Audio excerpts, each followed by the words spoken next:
सातारा जिले के फलटन में हुई डॉक्टर संपदा मुंडे की आत्महत्या का मामला लगातार तूल पकड़ता जा रहा है। इस मामले से शहर समेत अन्य जिलों में भी रोष की लहर व्याप्त है।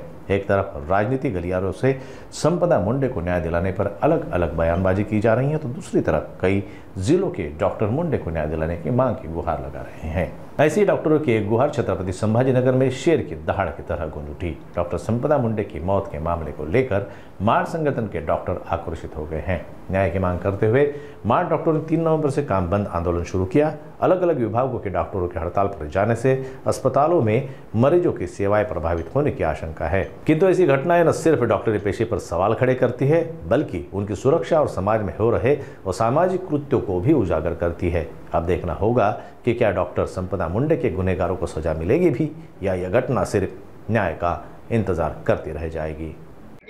महिला डॉक्टरांमध्ये असुरक्षिततेची भावना निर्माण झाली आहे का?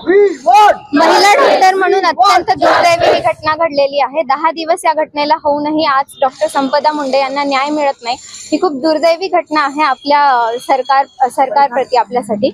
आणि यासाठी आम्ही लवकरात लवकर न्याय मिळावा ही आमची आज मागणी आहे। तसेच डॉक्टर प्रोटेक्शन ऍक्ट हे स्थापित करण्यात यावे आणि त्याची अंमलबजावणी व्हावी ही आमची मागणी आहे। डॉक्टर श्रावणी कर्द्रे, वाइस प्रेसिडेंट, छत्रपती संभाजीनगर माळ।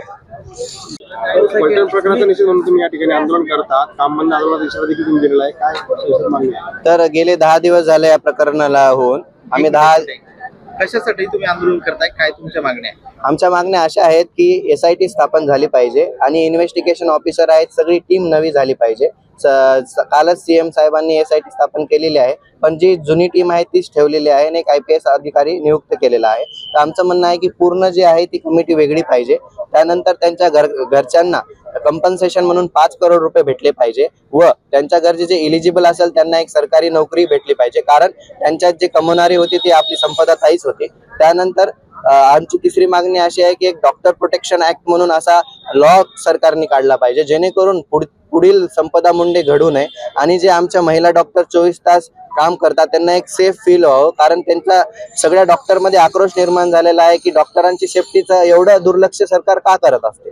नेहमीच बघत असता तुम्ही डॉक्टरांवर मारहाणी होते, त्यांची सेफ्टी कमी आहे, महिला डॉक्टरांना काम करताना सेफ फील होत नाही। त्यामुळे आमची मागणी आहे की सेफ्टी झाली पाहिजे, SIT स्थापन झाली पाहिजे व जी केस आहे ती फास्ट ट्रॅक मध्ये झाली पाहिजे, कारण 10 दिवस झाले अशा केसला, जी केस खूप अशी दुर्दैवी आहे, त्याला 10 दिवस उलगडून गेले आणि त्याच्यावर आज पण काही झालेलं नाहीये।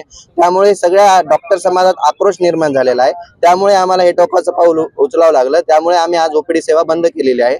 2 दिवसानंतर वॉर्ड सेवाही बंद होणार आहे। या आरोग्य सेवेवर जो परिणाम होतो याला जबाबदार कोण आहे? याला सर्वस्व जबाबदार सरकार आहे, कारण 10 दिवसापासून आम्ही त्यांना निवेदन दिलेलं आहे। त्यानंतर आम्ही 5 दिवस झालं शांतीत प्रोटेस्ट करत आहोत। आम्ही कॅन्डल मार्च केला, आम्ही ब्लॅक रिबन लावून सेवा दिली, तरी पण सरकारने आमच्याकडे लक्ष केलं नाही। त्यामुळे 10 दिवसापासून जर तुम्ही दुर्लक्ष करत असाल तर आम्हाला हे टोकाचं पाऊल उचलावं लागेल। नाव काय आपलं? माझं नाव डॉक्टर स्वप्नील केंद्रे, जनरल सेक्रेटरी, सेंट्रल मार्ग।